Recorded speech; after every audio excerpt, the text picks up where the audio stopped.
சென்னையில் கவுன்சிலர் அலுவலகத்தில் நாட்டு வெடிகுண்டு வீசப்பட்டிருக்கிறது. நாட்டு வெடிகுண்டு வீசியவர்களை கண்ணகி நகர் காவல்துறையினர் தேடி வருகிறார்கள். அண்மை செய்தியை பார்க்கிறோம்.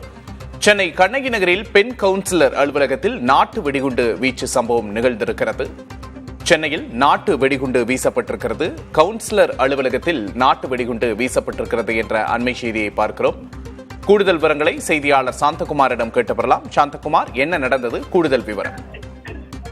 சென்னை கண்ணகி நகர் 8வது குறுக்கு தெருவில் பெருநகர சென்னை மாநகராட்சி 196வது வார்டு அலுவலகம் மற்றும் மாமன்ற உறுப்பினர் அலுவலகம் செயல்பட்டு வருகிறது.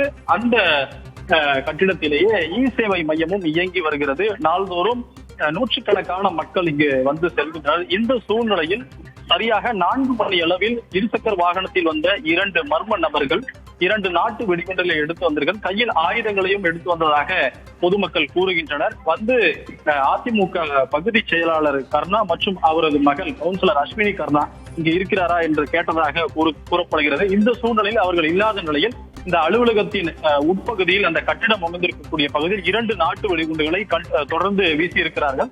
இதில் அங்கு இருக்கக்கூடிய சுவர் சேதமடைந்திருக்கிறது. மேலும் முன்னாள் முதல்வர் படம் மாட்டப்பட்டிருந்தது. அந்த படமும் சேதமடைந்திருக்கிறது. கீழே வந்து இந்த நாட்டு வெடிகுண்டின் துகள்கள் சிதறி கிடக்கின்றன. அந்த காட்சிகளை நம்மால் பார்க்க முடிகிறது. அந்த மறைந்த முன்னாள் முதல்வர் அவர்களின் திருவுருவ படமும் அங்கு சிதைந்திருக்கக்கூடிய காட்சிகளை நம்மால் பார்க்க முடிகிறது.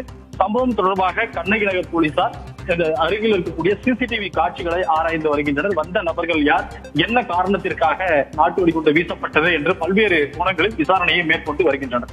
கூடுதல் விவரங்களுக்கு நன்றி சாந்தகுமார்.